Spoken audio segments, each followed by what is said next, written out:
je voudrais vous parler d'une statue que l'on trouve à Nantes, place du Bouffay, qui s'appelle l'Éloge du pas de côté. C'est une statue de Philippe Ramette qui a été mise à l'occasion d'une exposition temporaire et qui est restée.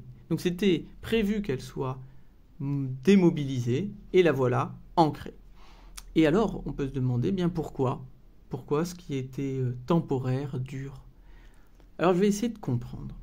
Parce que cette statue a une lecture évidente. Il est écrit dessus « Éloge » du pas de côté. On a un individu qui est droit, digne, sûr de lui, qui porte un de ces costumes que l'on avait dans les sphères business dans les années 90, c'est-à-dire un costume très large, avec beaucoup d'épaulettes qui tombent, avec de la largeur.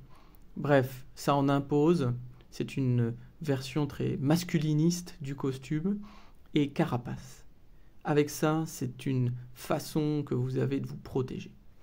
Je lis à ce propos, dans Libération, que Philippe Ramette lui-même porte toujours des costumes depuis un moment fondateur. Lors de ses études en école d'art, il découvre le tableau de Friedrich, qui représente un individu en haut de sa montagne face à une mer de nuages et qui porte un costume. Or, le personnage de Friedrich est plus galant, il est plus efféminé, plus romantique, moins angulé. Et ce personnage que donc il nous propose à Nantes fait ce pas de côté, c'est-à-dire au lieu d'être droit sur son socle, il a les jambes écartées et il en a une qui est suspendue dans le vide. Et le propos semble nous dire, voilà, réjouissons-nous du pas de côté, prenons-le comme exemple, c'est une façon qu'ont les hommes qui sont libres d'esprit de marcher à côté, de faire cette différence, de ne pas suivre la masse, d'avoir un geste artistique. Et donc, voyez comment Nantes est originale. Je ne lis pas ça du tout dans cette statue. Au contraire, j'ai plutôt l'impression que ce pas de côté, qui est ici représenté d'une manière si peu dynamique, c'est-à-dire sans élan, sans tension, mais dans une fixation. Et c'est bien le problème. Le personnage se fixe dans un décalage assumé, revendiqué. Et nous avons une ville qui a pris cette statue comme mascotte, qui a pris cette création comme emblème.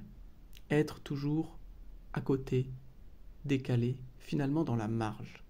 Or, cette attitude d'être toujours dans la marge, c'est ce qui précisément vous met dans un fétichisme de la marge, dans la marginalité.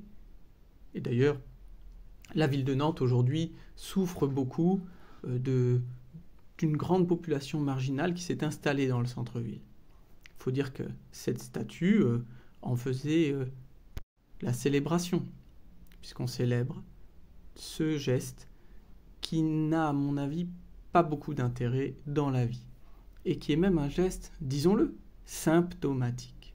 Et c'est peut-être parce que Philippe Ramette s'est identifié à ce geste-là, qui est son symptôme, que ce symptôme-là a été repris par la ville de Nantes et assumé comme tel, puisqu'on a décidé de le laisser comme tel, pour représenter peut-être l'esprit nantais.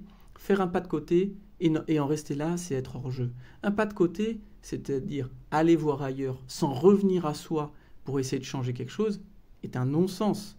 C'est une impasse. Et c'est tout le problème, je pense, de cette statue que de célébrer une impasse, d'être quelqu'un qui a pour manifestation sur sa place publique la représentation d'un individu fort de lui, sûr de lui, sûr de son aveuglement, parce que n'oublions pas qu'il est suspendu au-dessus du vide, à moitié au-dessus de l'abîme, et qu'il ne la voit pas. Il n'est pas dans un geste tombant, ce qui serait beaucoup plus éloquent, beaucoup plus intéressant pour le passant. Non, il est sûr de lui, prêt à tomber sans même s'en apercevoir. Et c'est tout à fait pourquoi la ville de Nantes, bien sûr, ne va pas transformer cette statue en un penseur de Rodin. Néanmoins, elle pourra, si elle le trouve utile, s'arracher à son symptôme en déplaçant la statue. Voilà.